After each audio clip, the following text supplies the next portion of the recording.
No programa de hoje, a gente vai falar sobre autoestima. E a gente vai pegar carona num conceito que aqui nos Estados Unidos as pessoas têm falado muito, que é o conceito que inclusive o South Park fez um episódio a respeito.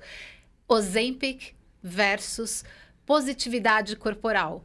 O que eles dizem aqui nos Estados Unidos é, se você é rico, você pode usar Ozempic para emagrecer. Se você é pobre, não tem dinheiro para comprar Ozempic, o médico vai te recomendar uma boa dose de Lizzo, da cantora, da rapper, porque você tem que aceitar o seu corpo. A gente também vai ter uma convidada especial, então assista aqui com a gente.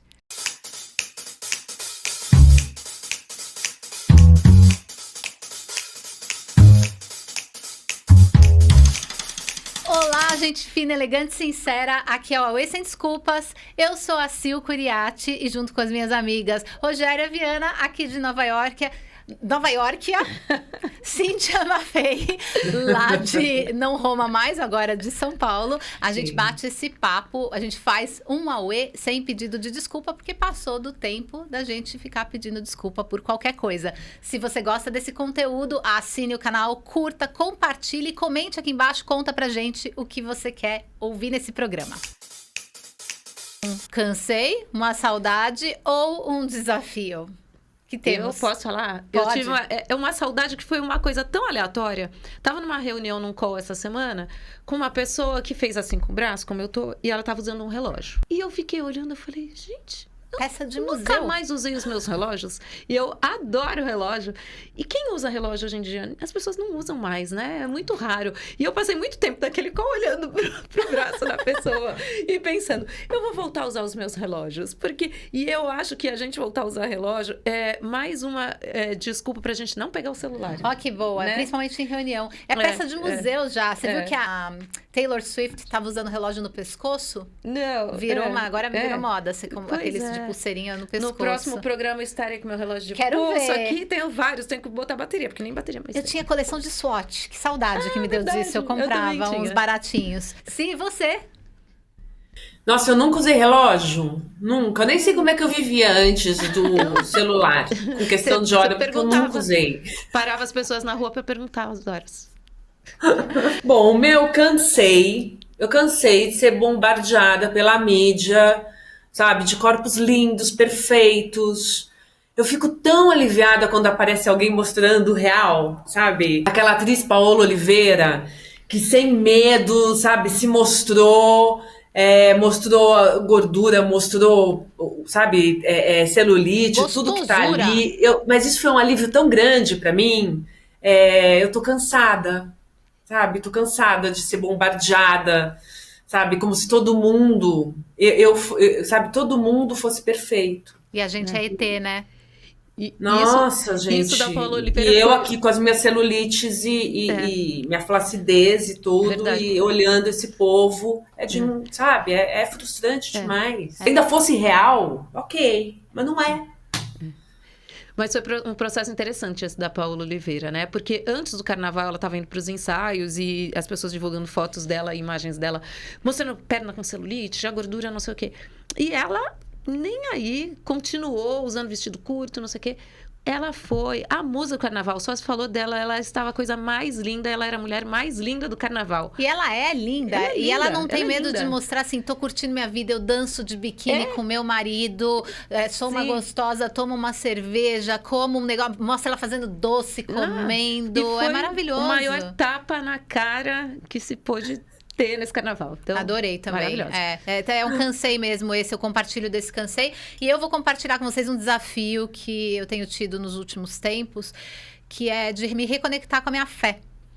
Eu sou uma pessoa de fé, eu sou uma pessoa que acredita em muitas coisas e eu acredito no meu poder, mas eu acredito no universo colaborando comigo. E eu acho que o excesso de realidade, da realidade crua e até um pouco podre, corporativa, de business, das coisas, afasta a gente naturalmente, a gente vai virando um bicho capitalista, é uma outra coisa que tira a mágica. A minha fé sempre representou ter muita mágica na minha vida e esse desafio eu tô tentando trabalhar essa recuperação, por isso tem sido um desafio, porque é um exercício diário, né? Não é uma coisa que você tem e fica lá guardada e você resgata de vez em quando. É diário. Então, vai me fazer bem, eu acho. Eu estou há uns 4 anos nesse processo. Desde que eu perdi o meu pai, a minha fé ficou muito abalada. Sabe aquela coisa, Deus não me ouviu, Deus não atendeu as minhas preces. E eu estou há 4 anos nessa jornada também de me reconectar com a minha fé eu tô indo. Interessante como cada pessoa reage de uma forma, né? Eu, com o falecimento do meu pai, eu me conectei. Me conectei. É interessante mesmo. Eu acho que, ainda mais sabendo disso, assim, quando a gente sabe que mais gente está na jornada, é bom que um ajude o outro, no fim das contas, né? Porque fé também não é uma coisa só individual. Você tem, mas o coletivo te ajuda muito. O entorno, quem você se cerca, as pessoas que você escolhe para estar perto de você, fazem toda a diferença numa reconexão de fé. O que você lê, o que você assiste, o que você ouve, o que tudo você isso consome essencial, influencia. verdade. Verdade, porque eu até é engraçado você falar isso, porque muitas vezes eu falei outro dia pro meu marido, ele queria que eu visse um seriado, e eu falo, eu não quero ver esse seriado, porque esse seriado tem tanta coisa feia e ruim acontecendo, que ele não me ajuda nesse momento. Eu preciso ver um seriado que me traga alguma esperança, sabe? Aí ele me mostrou um outro que foi bonito de ver, que tem uma coisa de trambiqueiros, assim, mas que você vê o cara sendo uma pessoa boa de coração, e terminou de um jeito que ele falou, eu sabia que você ia gostar desse episódio, porque te acalenta, assim, você volta a ter esperança na humanidade, sabe? É dessas coisas que a gente precisa mesmo. Bom, mas agora que a gente falou, se abriu e estamos com saudades, cansadas e desafios. Hoje, galera, vocês foram presenteados com cada uma tem um. Então, né, assim, primeira vez que eu acho que cada uma tem um cansei, uma saudade, outro desafio. A gente vai falar do assunto do programa de hoje. Cada vez mais e mais pessoas e muitas mulheres se tornaram adeptas ao Ozempic. Essa droga cuja base, o princípio ativo é semaglutida, que ajuda a regular o açúcar no sangue. Ela é uma droga que originalmente é utilizada para pessoas com pré-diabetes e diabetes tipo 2, que é aquela que o pâncreas não produz tanta insulina quanto deveria. Só que um dos efeitos colaterais é inibir o apetite, é ajudar a controlar. E é um controle que vai para várias áreas da sua vida. Assim, você bebe menos, você consome menos, você tem menos ansiedade no geral, e as pessoas emagrecem assim muito em um curto período de tempo. É um emagrecimento fácil. Não é à toa que a indústria farmacêutica cresceu barbaramente em termos financeiros com isso, assim, muito dinheiro envolvido. As indústrias de fast food têm perdido dinheiro com isso, e doces e tudo mais, chocolates, as pessoas estão, principalmente aqui nos Estados Unidos, a gente vê isso caindo muito, e outros problemas têm acontecido por conta desse consumo. Uma dose de Ozempic, aqui nos Estados Unidos, e essa dose é uma caneta que dura um mês, ela custa $1.000. Aí no Brasil ela também custa na faixa de R$1.000. E uma médica compartilhou no fim do ano passado como tem sido difícil ser uma médica chamada peso neutro, aquela que não se preocupa com o peso das pessoas por conta de estética, mas sim de saúde. Ela diz que cada vez mais as pessoas dizem ter dificuldade de controlar a sua compulsão. O que elas querem, no fundo, o motivador delas é se sentir bonitas, é sentir aquilo que eles falam hot, né? Gostosona, bonitona, e não necessariamente perder peso por causa da saúde. Por outro lado, a indústria americana é a favor de tratamentos e não de profilaxia, ou seja, eles adoram que seja alimentado, que vícios sejam alimentados tanto na fast food, quanto no álcool, quanto no que for, que você puder consumir muito. Quanto mais você consumir, mais você alimenta essa indústria, e aí a indústria farmacêutica vai ser alimentada, os planos de saúde vão ser alimentados depois com seus gastos que vêm para melhorar o seu estilo de vida ou para se livrar dos riscos que você corre. A indústria global de fast food, em 2023, ela fechou valendo $907 bilhões, e a gente ficou sabendo que 37% dos americanos consomem fast food todos os dias e 13% da população global consome fast food todos os dias. O que vocês sentem com essa questão de positividade corporal? Eu tenho que gostar de mim e me amar do jeito que eu sou? Ou Eu tenho sim que usar o Ozempic se eu quiser emagrecer. Qual? Uma coisa que eu queria colocar antes é assim, aqui no Brasil não precisa de receita para comprar o Ozempic, né? Isso eu acho surreal. Como é aí nos Estados Unidos? Eu não sei se precisou sempre, mas ele precisa porque começou a faltar para diabético, né? Aqui não precisa. E tá um absurdo tão grande, assim, eu tenho um primo que agora eu fui fazer uma cirurgia, ligaram do hospital para ele, eu não sei quantas vezes antes da cirurgia, para ter certeza que ele não tomava Ozempic. O Ozempic, ele é um grande problema para se você precisa ser submetido a uma cirurgia de emergência, você corre um grande risco Do quê? com o Ozempic. Eu não me lembro exatamente agora, mas eu acho que tem a ver, porque você pode, ele mexe com a tua saciedade, então a pessoa pode vomitar, eu acho que é uma questão da anestesia. Olha, porque um dos efeitos colaterais é vômito, né? Enjoo. Diarreia, enjoo. Você pode ter bloqueios intestinais também, que duram... Você pode ter que fazer uma cirurgia de emergência com isso. Então, em uma cirurgia, eles pedem para você parar, acho que são 8 ou 10 dias antes da cirurgia. Imagina, então se você tem uma cirurgia de emergência, como é que faz? Né? Ou um acidente, alguma coisa assim. A gente precisa se aceitar, não tem muita saída, né? Por exemplo, o meu peso de 50 não vai ser meu peso de 40, e não adianta, não vai ser, sabe? Teve uma época que logo no começo, quando essa mudança de peso aconteceu, eu fui pro Ozempic. E assim, nossa, eu comecei a passar muito mal, eu sempre tive problema de indigestão, piorou. E aí eu falei, quer saber? Isso me fazendo no meu corpo, o que isso tá fazendo comigo? Porque na época, tava bem no começo, e assim, até médico holístico tava indicando, era surreal, falava que não, que podia tomar à vontade, que era tranquilo, né? Hoje em dia que a gente já sabe, né, vários problemas, acredito que ainda não todos, mas vários. Então... foi horrível, e eu falei, não, vou ter que trabalhar essa aceitação, e é isso, né? E aí foi muito interessante, porque eu sempre fui muito, muito magra, sempre, né? É de família. Minha mãe fazia de tudo para eu engordar, sempre, assim. E aí, pela primeira vez, eu pus uma roupa, eu olhei no espelho e falei, uau! Eu estou me sentindo gostosa pela primeira vez, sabe? Tipo, a gostosona, assim, curvilínea, assim, aquela coisa, né? Com curvas. Falei, uau! Né? Assim, o peito, sabe? Tudo. Eu falei, quer saber? Parei. Então, assim, é um corpo diferente, eu não tô acostumada, eu me sinto mais pesada. Eu estranho, porque a vida inteira eu fui muito magra. Mas ao mesmo tempo são novas fases, novos corpos que eu tô curtindo também, e lógico, com isso vem celulite, né? Vem outras coisas, e vai fazer o quê? É aceitação. A gente assim, é uma questão, as mulheres precisam aprender a olhar para o seu corpo e apreciar o seu corpo, e deixar de olhar o que o outro pensa, o que esses homens pensam, esse sistema patriarcal e capitalista joga na gente. Vai ser um grande caminho aí de educação de si mesma, sabe? Eu morro de medo dessas coisas, morro de medo de remédio. E o meu medo do Ozempic é que é um medicamento que eles estão estudando ainda, né? Os efeitos, os reais efeitos. Isso. E aí tem muita...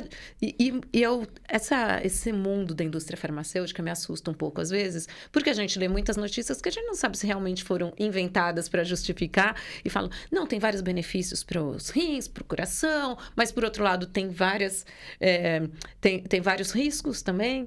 E aí, você tem coragem de injetar isso no seu corpo, né? Eu li um estudo dizendo que está tão desenfreado o consumo de Ozempic que vai ser uma nova... Porque a gente teve a geração dos contraceptivos, né? Da pílula, teve a geração do Prozac, e agora essa vai ser a do Ozempic. Vai. Então, assim, de tão forte que tá essa tendência, né? E agora, assim, vai ser normal todo mundo tomar isso, não sei o quê. Eu tô passando pelo mesmo momento que a Cíntia, de não reconhecer mais meu corpo. Eu brinco, eu falo assim, parece que eu dormi e acordei no corpo de outra pessoa, assim, porque ele mudou rapidamente com a a chegada, né, a aproximação da menopausa. Então, meu corpo tá muito diferente. E às vezes eu fico... E agora, eu sempre fui muito magra também, nunca tive problema de peso, tal, nunca me preocupei em fazer dieta ou tomar remédios. E agora eu fico pensando... Quando eu comecei a ouvir falar de Ozempic, será que eu deveria tomar? E eu comecei a estudar, falei, pelo amor de Deus, não quero. E, assim, e a gente fica nessa, todo mundo tomando, ou você se aceitando com esse corpo que você tá, com as minhas novas celulites, com a minha banhinha aqui e ali, né, que eu não tinha. Então tá essa... E você vê que agora também tem o Ozempic Face, né? Essa nova expressão. Isso, Ozempic Face, porque o rosto fica completamente chupado, porque você perde um pouco também de massa magra, você não perde só a gordura. Então, quando você perde a massa magra, você começa a ficar flácido, e é um tipo de rosto que você olha e você fala, essa pessoa tomou Ozempic. E eles disseram que parece que não é comum você emagrecer, perder a gordura do rosto, né? Quando você faz outros tipos de dieta, e com o Ozempic você perde essa gordura e fica fundo, fica com o olho fundo. Eu tenho medo. Não, fora os efeitos, isso que você falou foi muito bem colocado. Eu fico pensando, são produtos relativamente novos, né? As pessoas estavam com medo de tomar a vacina do Covid porque acabou de ser feita, falando, que efeito que vai dar, mas o Ozempic que te emagrece, você não tem medo. Você vai lá e toma. Não importa o que vai acontecer comigo. Uma pessoa que tem tendência a ter câncer de tireoide, por exemplo, não pode tomar Ozempic. Já estão falando a respeito seriamente, porque ele aumenta a chance. Teve ratinhos que tiveram câncer de tireoide porque estavam tomando Ozempic. Então, tem várias pequenas coisas. Ele ajuda no coração. Mas aí eu tenho um outro ponto, que é uma questão ética, que tem gente que precisa desse medicamento e ele tá acabando e o valor tá aumentando por causa de pessoas que não precisam, pessoas que querem burlar sua própria motivação de... eu não tô dizendo que todo mundo não emagrece por falta de motivação, tá? Eu sei que tem gente que tem problemas, mas os problemas não necessariamente estão ligados à diabetes e não necessariamente o Ozempic é a melhor escolha para você. Mas sim, existe gente que simplesmente tem preguiça. Eu não quero fechar minha boca, eu preciso dessa ajuda. Eu não vou trabalhar com a minha motivação. Eu não vou trabalhar... Aí, de novo, volta a questão de redes sociais, porque o consumo excessivo de redes sociais já é comprovado que diminui a sua motivação intrínseca. Então, você passa a não fazer tantas coisas como você faria na vida. Então, enfim, é uma coisa complexa. E aí, com o valor indo para estratosfera... As pessoas que não têm condição de comprar, o que sobra para elas é isso de... então aceita seu corpo. Você, minha filha, devia aceitar seu corpo e ficar na paz. Só que, no fundo, essas pessoas vão ser essas de sorte, né? Porque elas vão trabalhar a cabeça para aceitar o corpo, não é o corpo para se aceitar. O governo também está facilitando e está deixando, assim, correr solto, porque existia sempre uma grande pressão sobre o controle da alimentação aqui, né? Porque a alimentação de fast food, o governo não fornecer alimentação saudável.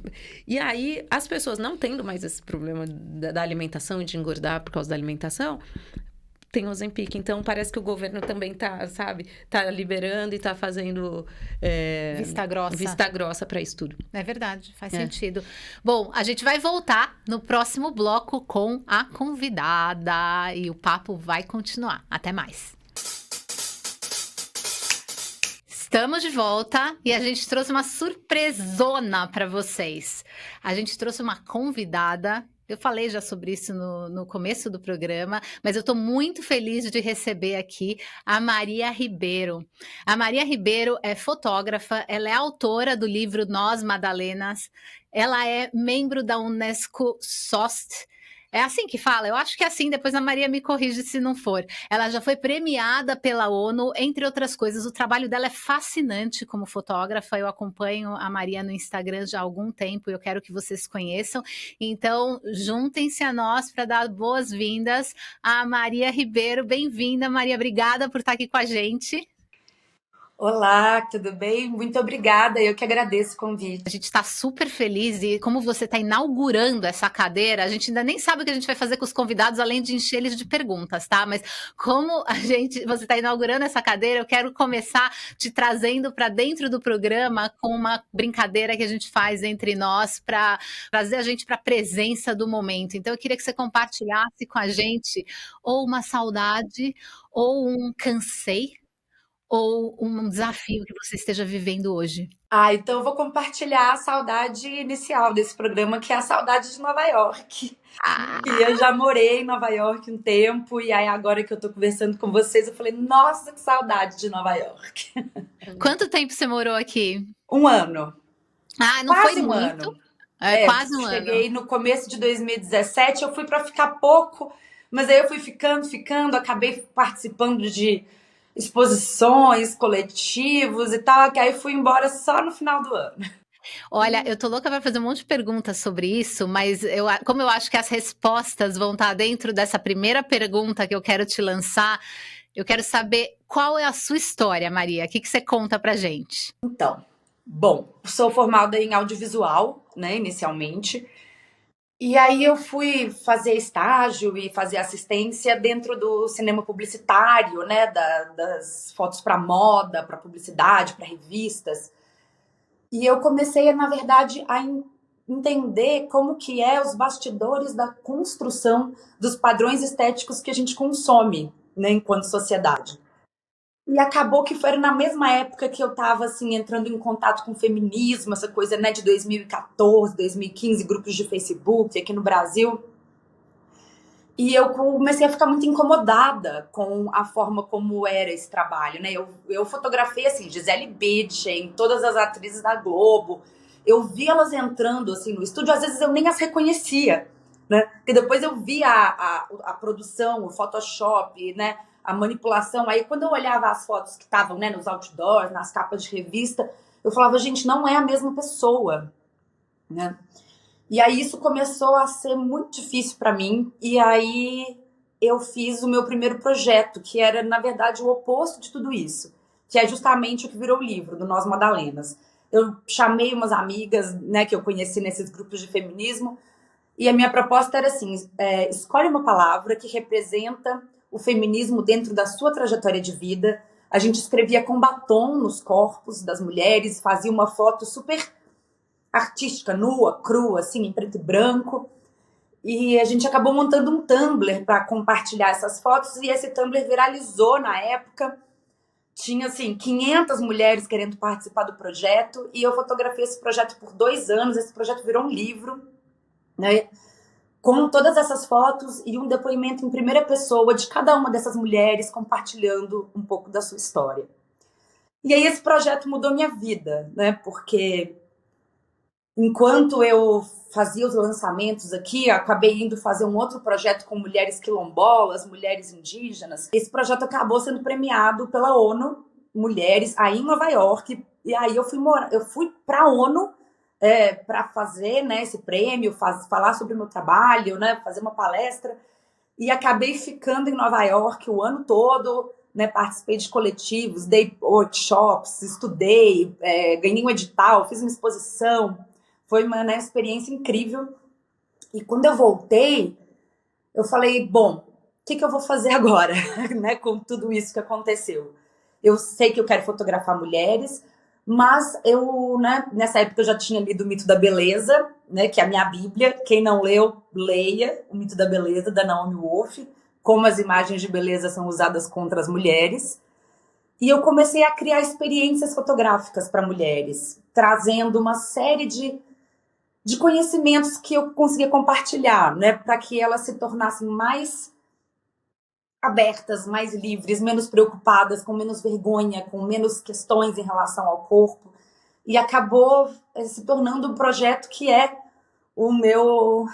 a menina dos meus olhos hoje, que são as cerimônias fotográficas, que é uma experiência completa, né, que é feita exclusivamente para cada mulher, de acordo com a experiência dela, com as questões dela, com o próprio corpo.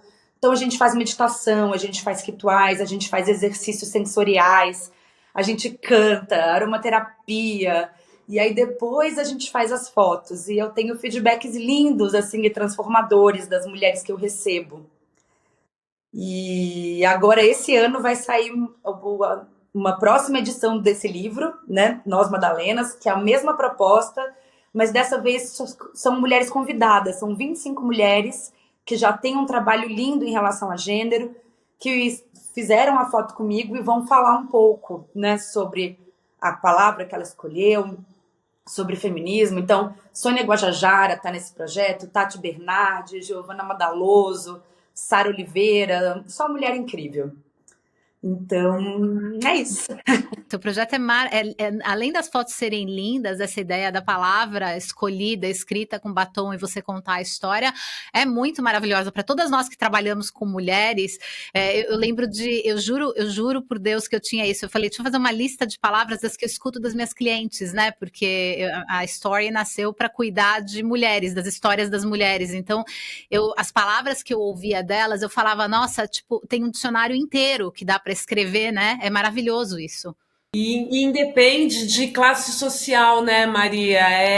A mulher, mesmo empoderada emocionalmente, psicologicamente no trabalho, a questão com o corpo, né, esse ataque que a gente tem, né, hoje em dia com as mídias e tudo, pior ainda mais, mas assim, toda mulher, independente de raça, credo, posição social, tem algum problema com o corpo, né? Algum medo, alguma frustração, uma coisa incrível. Posso já puxar para uma pergunta?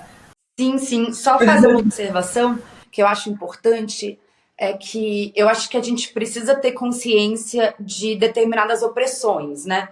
De raça, de classe. Então, claro. Né, tem mulheres que sofrem racismo e outras não. Tem mulheres que sofrem etarismo e outras não.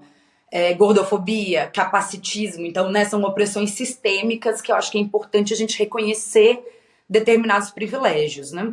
Mas, como você falou, isso não significa que, pessoalmente, né, as mulheres não tenham dores. O mito da beleza não perdoa ninguém, né? E, às vezes, mulheres que são muito privilegiadas e muito próximas do padrão estético têm uma relação de mais insegurança do que outras, né? As modelos que eu trabalhei, né, no começo da minha carreira, algumas delas tinham uma relação muito mais dolorida com o próprio corpo do que mulheres gordas, mulheres, né, mais velhas, mulheres que são PCD. Então, é difícil a gente julgar, né? Às vezes a gente olha para aquela mulher e fala, que problema que essa mulher pode ter com o corpo dela? E ela é cheia de dores, né? Sem dúvida. E também porque essas mulheres muito bonitas e perfeitas, elas estão acostumadas a terem sempre a reafirmação do outro, né? Então, para elas é difícil elas se empoderarem ao ponto de elas não precisarem dessa reafirmação, e isso vai aumentando a insegurança, né?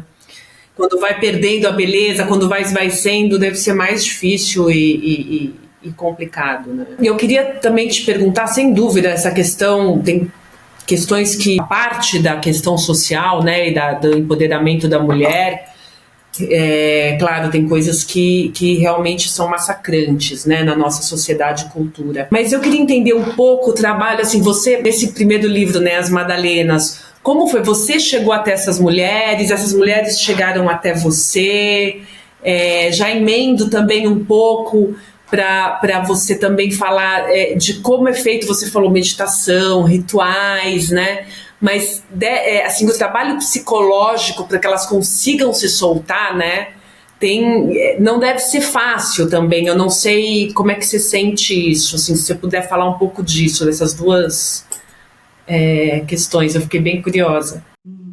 Certo. Então, a primeira edição do projeto, que foi lá em 2014, né, no Nós Madalenas, era uma coisa entre amigas que acabou viralizando, e aí eu fiz uma página no Facebook, e aí as pessoas vinham e se inscreviam. Quero participar. Então foi uma chamada aberta, né? Essa segunda edição, como a gente vai querer fazer a partir de agora edição menores, aí são mulheres convidadas, a gente que vê, porque a ideia é fazer assim, ver até uma leitura antropológica do que está sendo falado sobre o feminismo, né, ao correr dos anos. Então são pessoas que já falam sobre o tema, que já têm um trabalho interessante sobre o feminismo, que falam sobre gênero, né, são, enfim, pessoas que a gente admira, né, que a gente convidou para fazer parte da edição. E sobre, né, as cerimônias fotográficas, é realmente um trabalho de encontro, né? Cada mulher que vem aqui e que compartilha a própria história comigo, é um encontro. E mulheres, quando se encontram, é sempre uma troca, né? Nunca é uma via de mão única. Então, a gente estabelece, né, um lugar de escuta, um lugar de troca. E esses rituais que a gente faz no começo são exatamente para trazer um lugar de uma outra perspectiva, um lugar de sensibilidade, né? A gente vai trabalhando sentidos, a gente vai trabalhando toques, a gente vai trabalhando cheiro, a gente faz uma meditação que é muito importante também para a gente colocar um lugar de acolhimento em relação a gente mesma, né? De acolher as dores, de tirar as culpas. Então é realmente um processo para quando chega na hora da foto, a gente está num estado assim de plenitude, não estou preocupada com a dobra da minha barriga ou com o lado que tá ou a minha pele. Não, a gente está ali para se celebrar.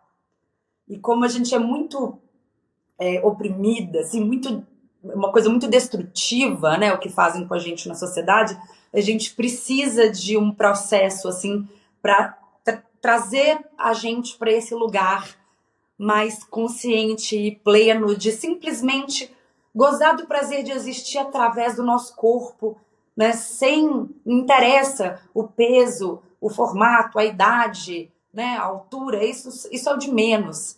Mas para a gente acessar essa perspectiva é um trabalho, né? Fantástico, obrigada. Estou curiosa para ver esse segundo livro aí, porque eu gosto quando a gente fala em mudar narrativas, né? A gente traz exemplos e criar uma nova narrativa, assim, a mulher reconquistar a sua narrativa, né? E os seus conceitos e o seu ideal, né? Parar de olhar para o outro e para o homem, para ter isso em função do outro, e sim a gente conquistar essa narrativa. Fantástico. Para puxar ainda dentro desse mesmo assunto, como você falou sobre esses rituais, né? O ritual já é uma cura, né? É um primeiro passo para o processo de cura. E aí a sessão de fotos já é um passo enorme para a sessão de cura, porque tem uma grande exposição, uma grande intimidade naquilo. Aí talvez um terceiro passo seja você ter as fotos na mão e ser relembrada sempre de quem você é e celebrar isso. Mas eu imagino, e aí eu não sei o nível de dor que a mulher tem quando ela te procura, que de vez em quando possa ser muito complicado para ela se acessar e se sentir bem com ela mesma, mesmo depois desse ritual. Eu não sei se você já passou por uma situação dessa, onde uma mulher tenha falado, cara, eu não consigo, não tá indo, não vai ser hoje, ou tá me dando mais dor ainda, eu não acesso essa portinha, ou quando as mulheres vêm para você, esse primeiro passo já está dado. Então, existem níveis diferentes de conexão, né? Não é toda mulher que fica extremamente plena e se solta plenamente, mas ela sempre está mais à vontade e mais consciente habitando o corpo do que quando ela chega. Nunca aconteceu de alguém falar, não vai rolar, travei, não quero. Já aconteceu de talvez ela não se soltar ou não aproveitar o tanto que ela gostaria. Mas aí é parte da jornada de cada uma, né? Cada uma tá num lugar desse caminho, né? De autoaceitação, de cura, de fazer as pazes com o próprio corpo. Mas a maioria das sessões é muito bonita. Assim, a gente chora junto, a gente ri junto, a gente dança junto. É bem transformador, assim. E é bonito que muitas delas me falam que depois, né? Quando elas estão em alguma situação que está muito difícil, ou que elas estão com a autoestima muito baixa, ou que elas não estão conseguindo ali, né, se colocar, elas gostam de ver essas fotos, porque a imagem ele é um instrumento de memória muito poderoso, né? Elas olham as fotos e elas conseguem reacessar aquele lugar ali de potência, né, de libertação. E eu acho muito interessante como a fotografia ela pode ser usada a nosso favor, né? Na verdade, isso que eu faço é hackear o sistema, né? É pegar, as imagens de beleza são usadas contra as mulheres, vamos fazer de um jeito para usá-las a nosso favor. E tem tudo a ver com o que a Cíntia falou, porque nós crescemos, né, numa sociedade onde a grande maioria, né, das imagens, das narrativas, das histórias que a gente acessou a respeito das mulheres são feitas por homens, né? O tal do male gaze, né? O olhar masculino. Então, mulheres que a gente muitas vezes se inspirou ou se conectou, né, dentro de narrativas, dentro de livros, de romances, de filmes, na verdade são o ideal masculino de como uma mulher deveria ser ou deveria se comportar. E isso dá um bug na nossa cabeça, porque, né, então, calma, quem somos nós? Onde estão as nossas narrativas? E esse trabalho, né, é exatamente de tirar a mulher de um lugar de objeto e trazer ela para um lugar de sujeito, né, criar cada vez mais protagonismo e autonomia sobre os nossos corpos e sobre as nossas narrativas. Eu queria te fazer uma pergunta. Você, né, começou em publicidade, que é a minha origem também, e a da Sil. E quando a gente trabalha em publicidade, né, a gente sempre busca perfeição. A gente só quer mostrar a perfeição, né? É o sundae, que a espuma é creme de barbear, mas ninguém sabe porque a gente está mostrando que é perfeito. E você teve esse despertar quando você percebeu essa discrepância, né, entre o que você retratava, entre o que você fotografava e o que realmente era mostrado, né, das pessoas perfeitas. E hoje em dia, a gente tem visto um movimento grande, assim, de marcas e celebridades nas redes sociais, usando menos recursos de tratamentos de imagem, usando menos filtro ou não usando filtro, né? O mais próximo da beleza natural, né? Você acredita que isso realmente é uma mudança de comportamento das pessoas e do mercado e que é um caminho sem volta, se Deus quiser? Ou você acha que é mais tendência e que as pessoas e as marcas estão aderindo mais para dizer que estão fazendo o que elas têm que fazer? Do que realmente elas têm esse verdadeiro intuito? Então, aí a gente chega nessa coisa do body positive, né? Que aí tá falando, acabou esse movimento, o que aconteceu, né? Eu sempre falei o seguinte, claro que a gente vê imagens de corpos reais, né, nas grandes mídias, tem um efeito positivo, né? Claro que a pessoa vai olhar e falar, olha, né, representatividade, pertencimento, tudo isso, né, tem um efeito positivo para quem vê. Mas existe uma coisa chamada capitalismo, né? E o capitalismo, ele não tem ideologia, ele não tem princípios.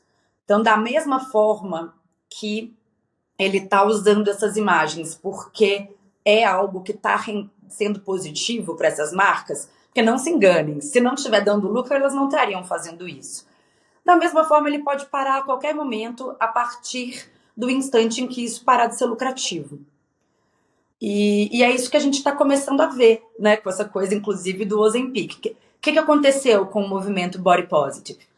Eu nunca usei esse termo e eu nunca fui, né, embaixadora do Body Positive, porque eu sempre entendi que era um movimento do capitalismo ali para abraçar uma tendência.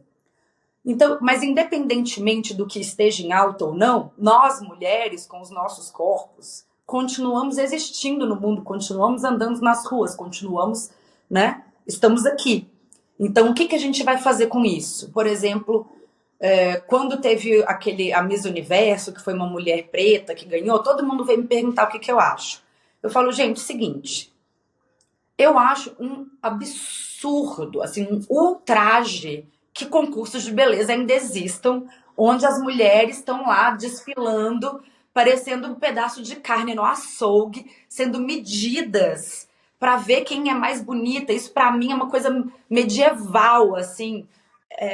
Eu não tenho palavras para expressar o meu ultraje, minha rejeição a essa instituição Miss Universo.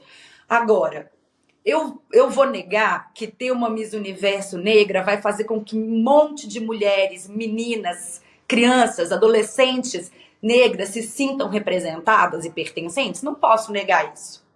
É a mesma coisa quando eu falo da publicidade, quando eu falo das grandes marcas colocando corpos mais ou menos reais ali, né? Um pouco mais próximos.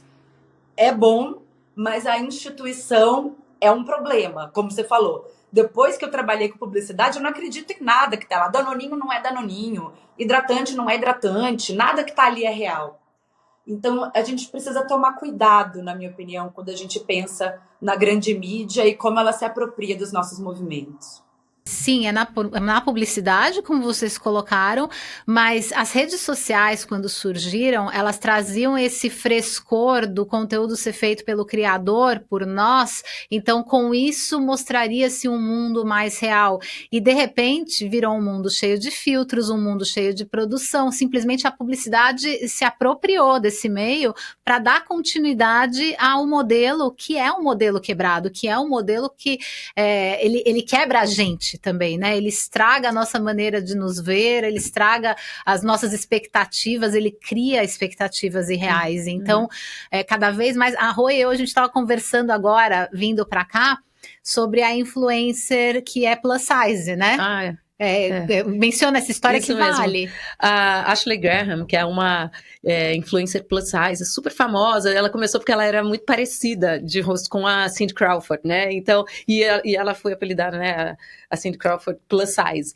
E ela é muito famosa e recentemente ela surgiu, eu sigo no Instagram, e eu vi que ela estava mais magra. E não, nem fui buscar por que ela tinha emagrecido ou não, e eu fui ler os comentários, as pessoas se sentindo traídas, assim, você emagreceu, que absurdo, agora você sempre vendeu uma imagem e agora você quer ser outra coisa, as pessoas se sentindo, assim, realmente traídas, assim, ultrajadas, porque ela emagreceu simplesmente porque ela perdeu peso. Alguém sabe se foi por algum problema de saúde, né? Ninguém sabe. E ela não estava lá explicando por que ela tinha emagrecido, né? E aí virou essa patrulha agora, né? Da mesma forma, assim, né? Que tem que ter o corpo perfeito. Quando a pessoa não tem e se apropria disso, ela também é vítima dessa patrulha, né? E isso é muito doido, porque mesmo que ela tenha perdido peso porque ela teve vontade de perder peso, o seu compromisso é com quem, né? O seu compromisso é com o olhar do outro, como a Cíntia colocou, né? Você sempre tem que ter a validação do outro, ou o seu compromisso é com você e com o que você se sente bem no momento, né? A Oprah Winfrey é uma que era a garota propaganda do Vigilantes do Peso, aqui do Weight Watchers, e de repente ela abandonou, as ações do Weight Watchers caíram drasticamente quando ela abandonou, porque ela começou a tomar o Ozempic, e ela emagreceu, e ela fala, eu me sinto bem agora. Ela sempre defendeu a positividade corporal, né, o body positivity, mas, assim, sinta-se bem desde que você esteja saudável, e de repente ela falou, eu não me sinto mais bem nesse corpo, e eu quero mudar, e ela também foi criticada, né? Então, isso tem várias nuances, né, a gente pode falar muitas coisas a respeito disso. Eu acho que uma primeira coisa que é importante, né, que a gente entender é que estética e saúde não estão necessariamente vinculadas, muito pelo contrário, né? Esse discurso da estética pela saúde, eu quero ficar bonita, não, eu quero ficar saudável, eu tô fazendo isso para ser saudável, eu tô fazendo... Não, você tá fazendo isso pela estética, né? Porque você ser uma pessoa saudável não vai te dar o corpo da Gisele Bündchen, ou seja lá da musa fitness que você está seguindo. E muitos dos procedimentos que elas fazem para chegar a esse corpo são inclusive prejudiciais para a saúde, né? E isso tem muito a ver com esse movimento das pessoas gordas, né? Antigordofobia, que foi muito importante, é muito importante exatamente para desvincular isso. Falar, olha, eu posso ser uma pessoa gorda e estar saudável. E pessoas magras podem estar doentes, né? As coisas não estão vinculadas. O que você está fazendo é gordofobia. Você não está preocupado com a saúde. Você está tendo uma aversão a pessoas gordas. Então, é importante a gente desvincular uma coisa da outra. Agora, essa questão da gente querer ter um corpo dentro do padrão. O que acontece? Todo mundo que sabe que a gente paga um preço caro nessa sociedade por estar fora do padrão. Seja por envelhecer e não colocar botox, seja por engordar e não querer emagrecer, seja por assumir cabelos brancos, não depilar, tudo que você faz que te afasta daquele padrãozinho Barbie, eurocêntrico, colonizador, cheio de Photoshop, né, que é isso que a gente cresceu entendendo como signo beleza desde sempre, né? São as Paquitas da Xuxa, são as Angel da Victoria's Secret, é a Rachel do Friends, é a Paris Hilton, é a Cameron Diaz, é a Gisele Bündchen, todas elas são a mesma pessoa. São mulheres longilíneas, magras, brancas, loiras, de olhos azuis, que é inclusive um padrão extremamente eurocêntrico, né, colonizador, que apaga as características indígenas, latinas, pretas, que são as nossas origens principais, né? Mas aí o que a gente... Aí as pessoas vêm e falam pra mim, nossa, Maria, mas cada um se sente como quer. Se a pessoa se sente bem sendo gorda, tudo bem. Mas eu não me sinto assim. E se a pessoa quer emagrecer e se sente bem assim, tudo bem também. Cada um se sente de um jeito. Eu falo, beleza, ok. Mas quando você fala isso, você coloca essa questão como se ela fosse uma questão individual. E não é. É uma questão coletiva. Por quê? O que você acha bonito, ou o que te faz sentir bem, não são coisas que estão vindo assim da pureza do seu coração. São coisas que você cresceu aprendendo, né? A gente cresce numa sociedade que nos ensina o que é certo, o que é errado, o que é ilegal, o que é legal, o que é feio e o que é bonito. Ou você acha que tá todo mundo atrás do mesmo corpo por coincidência? Não, ela deu um formato pra gente, né? É o formato que dentro disso é o seu normal, né? Eu não tô vendo ninguém, por exemplo, colocando barriga. Alguém tá vendo aqui? Alguém pondo silicone pra ter mais barriga? Eu não tô vendo, entendeu? Não tá todo mundo atrás do mesmo padrão.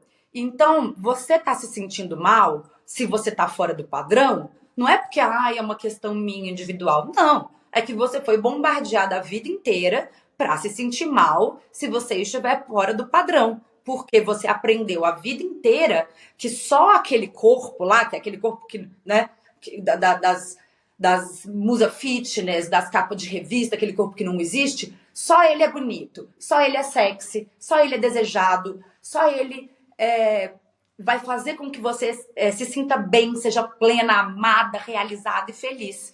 Então, claro que todo mundo quer ter esse corpo. Quem não vai querer dentro dessa narrativa, né? Só que aí a questão é exatamente a gente entender que isso é mentira, né?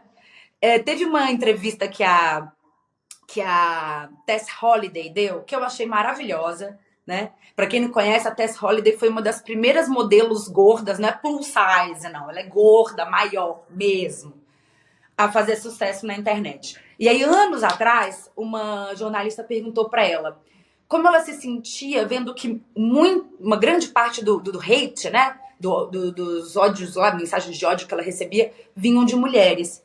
Ela falou, eu super entendo essas mulheres. Elas passaram a vida inteira, né, acreditando que para serem plenas, amadas, felizes, realizadas, elas precisavam ter aquele corpo. Elas se machucaram, elas se privaram de um monte de experiências, elas não comeram várias coisas, elas fizeram dietas difíceis, elas não colocaram biquíni, elas não saíram com a pessoa que ela queria sair, não usaram a roupa que ela queria usar, né, porque elas achavam que elas não tinham merecimento para isso. E aí, nessa sofrência toda, daí quando elas me veem, elas falam, que isso? She's cheating, né? Essa mulher tá roubando. Ela furou a fila, que absurdo. Se é assim, até, né, eu tô na frente. O que tá acontecendo aqui? As regras do jogo mudaram? Não. É que as regras do jogo, elas são uma ilusão. E aí a Tess Holliday falou, eu entendo que elas estejam com ódio. Elas têm mesmo que estar com ódio. Elas só precisam entender que não é ódio de mim, é ódio do sistema que mentiu para elas esse tempo todo, porque elas podem ser felizes, realizadas, amadas e desejadas com o corpo que elas têm hoje. Tum. Lindo. Perfeito. Percebo assim, né, a gente que mora aqui nos Estados Unidos, eu vejo que, por exemplo, no Brasil a gente julga muito mais o físico do que aqui. Aqui eu vejo as mulheres, apesar de ter tudo isso, julgamento de ser gordo, ser magro, tem muito isso de ver mulheres acima fora do padrão, né, acima do peso, fora do padrão, usando as roupas que querem, felizes da vida. E eu vejo que no Brasil elas deixam de usar muitas coisas, alguns tipos de roupa, por essa consciência do próprio corpo. E aqui, você não percebe isso? Mas que aqui é muito, elas são muito mais livres, e no Brasil se julga muito mais, né? Verdade. Fala assim, aquela ali tá com vestido branco e tá marcando a barriguinha. No Brasil, é imperdoável. Olha a celulite dela. É. Tem a ver com a questão cultural da gente, dos Estados Unidos serem extremamente individualistas e o Brasil é coletivista. Então, a nossa preocupação com o coletivo e com o que estão pensando e criando ao meu redor é muito maior do que aqui que o cara faz. A gente fala, né, tem ownership. Eu banco isso que eu sou. Eu sou gorda, eu tenho a unha assim, eu tenho o cabelo assim, eu deixei o cabelo branco mesmo. É muito mais fácil. E eu posso dar meu próprio testemunho também. Eu, com esse meu cabelo cacheado, que sempre foi fora de padrão, que eu sempre estudei em escolas que todo mundo tinha cabelo liso.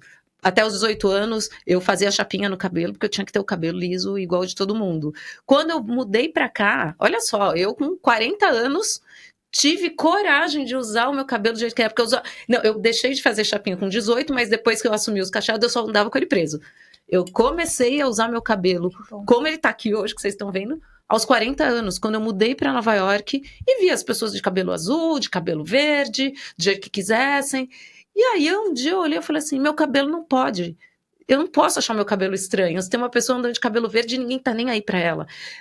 Então, eu posso dar até meu próprio testemunho disso, porque quando você sente essa falta de pressão sobre a expectativa sobre o seu visual, a sua aparência, você se liberta e consegue se enxergar melhor também, né? Falta de pressão e representatividade. Ver pessoas como você, né? Sendo elas, né? O europeu também.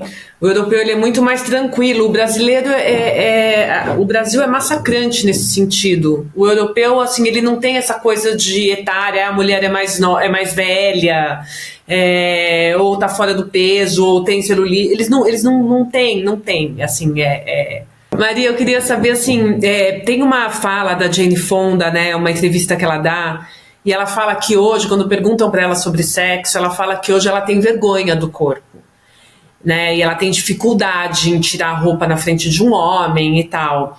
Esse é um trabalho que você já fez, você já trabalhou com mulheres mais velhas, né, 50 a mais, 60 a mais, também nessa questão do etarismo, né, que se fala, de aceitação do corpo mais velho, né, mais maduro. Sexualidade, talvez, também, né? Sim, eu atendo mulheres de todas as idades, né? Assim, 20 anos, 60 anos, 65 anos, mas eu particularmente tenho falado que, na minha opinião, um dos maiores desafios da mulher contemporânea é aprender a envelhecer. A Naomi Wolf fala no Mito da Beleza que o envelhecimento feminino é tão estigmatizado porque é importante para o patriarcado romper os elos entre as gerações de mulheres, fazer as mulheres jovens temerem a velhice, as mulheres velhas invejarem a juventude e eles assim mutilarem o curso de vida de todas nós. E eu acho isso muito importante, porque isso, a gente vai ficando velha e a gente vai acreditando em mitos que colocam sobre nós. Por exemplo, eu sou velha, então eu sou feia. Eu sou velha, então eu não sou desejada. Eu sou velha, então eu não sou relevante. Né? E a verdade, apesar do sistema estar o tempo todo tentando nos convencer do contrário, é que a gente só melhora com o tempo. Né? Tudo bem, você pode ter uma dor nas costas, sei lá, o joelho tá meio capenga, mas nas coisas importantes, né? Como a gente vê o mundo, o tanto que a gente sofre por coisas que não têm importância, né? As ciladas que a gente já caiu na vida, que a gente tá esperto, a gente não vai cair de novo, né? A gente é mais intuitiva, a gente é mais sensitiva, a gente é mais seletiva, né? Quem que eu quero perto de mim? Aonde que eu vou investir minha energia? Aonde que eu vou colocar meu tempo? A gente só melhora. Né? Não é à toa que, né, as pesquisas dizem que nas comunidades matriarcais, as mulheres acreditavam que quando a gente para de menstruar, o que a gente chama de menopausa, é a época da vida em que a mulher está mais poderosa. É quando ela virava a matriarca, né, da comunidade. Isso. Só que para a gente acessar esses lugares, né, de maturidade, de sabedoria, de potência, a gente precisa conseguir envelhecer bem, né? Com essa pressão horrível em cima da gente, a gente está o tempo inteiro comprando qualquer coisa que nos venda, que nos dê uma aparência mais jovem, como é que a gente vai, né, amadurecer e acessar essa potência? A gente vai envelhecer nesse pânico, nesse pavor de perder o controle. E é exatamente isso que o patriarcado quer. Então, eu acho um desafio, e é desafiador, porque é isso, a gente paga um preço caro por ser mulher dentro de um patriarcado. Mas a gente conseguir envelhecer de uma forma mais saudável e criar um ambiente mais acolhedor para as mulheres que vão começar a envelhecer no futuro, a gente vai criar um elo entre as gerações que acessa uma potência que a gente não tem ideia. Exato, a união das mulheres para os homens é muito perigosa, porque justamente gera resistência. E é isso que a gente precisa fazer. A gente precisa criar, assim, a mulher ter se apoderar da sua própria narrativa e se unir entre mulheres para a gente fazer uma resistência e ter uma resistência que seja eficaz, né, e coerente. É isso mesmo. Não é à toa que a gente foi criada para ser inimigas, né? Exato. Dentro do patriarcado, a gente é criada para falar, se comparar com a outra mulher, competir com a outra mulher. Eu mesma, quando eu era jovem, eu falava, eu não tenho muita amiga mulher, porque a mulher ela é fofoqueira, ela é intriguenta, ela fala mal pelas costas, eu prefiro ser amiga dos homens. Porque eu achava, assim, né, que por eu ser amiga deles, eu ia ter o mesmo respeito, eu ia ter a mesma consideração. Coitada, E né? uma outra curiosidade, já que você falou em história, na época do matriarcado e da matrilinearidade, as mulheres eram a beleza, né, o estereotipo da beleza, o que era apreciado era a mulher gorda, farta, né? Foi depois que virou o patriarcalismo que começou tudo isso a mudar, né? Mas o conceito era outro: mulheres fartas, gordas, eram gostosas, excesso de gostosura. Então, outra. Eu sou assim, minhas amigas falam que eu pareço Tim Maia, tipo, leia o livro. Mas, gente, o Mito da Beleza é maravilhoso. Eu fui ler o livro porque eu li a seguinte frase no Facebook, assim, na época. Ela falava assim: a obsessão da sociedade com a magreza feminina não é uma obsessão com a beleza feminina, mas sim com a obediência feminina. As dietas e restrições alimentares têm sido o sedativo político mais poderoso das últimas décadas, porque uma população passivamente insana é muito mais fácil de ser controlada.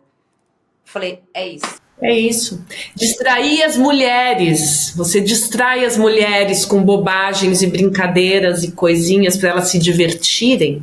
Porque né? dá trabalho, né? Porque dá trabalho. E é caro. É caro, Vai a sua energia, vai a sua dedicação, vai seu dinheiro, vai os transtornos alimentares. Vai sua saúde. Os transtornos alimentares que começaram a surgir nos anos 90, assim, surgir, né? Já tinham, mas que cresceram absurdamente nos anos 90. Por causa dos anos 60, a indústria da moda que colocou aquela coisa da magreza. Então, nos anos 90, explodiu de transtorno alimentar. Aquela coisa, né? Enquanto nós mulheres estamos gastando toda a nossa energia, o nosso tempo, o nosso dinheiro e os nossos recursos na busca desse famigerado corpo perfeito, os homens estão ocupando os lugares de poder na sociedade. E com isso a gente drop the mic, né? Porque vou te falar, tem que ler esse livro, a gente vai colocar o livro aqui para vocês verem, porque é um livro muito importante, que é muito esclarecedor, é um abre-olho para todo mundo. Volte, viu, Maria? A gente vai te querer de volta. Papo já deixou gostinho de quero mais.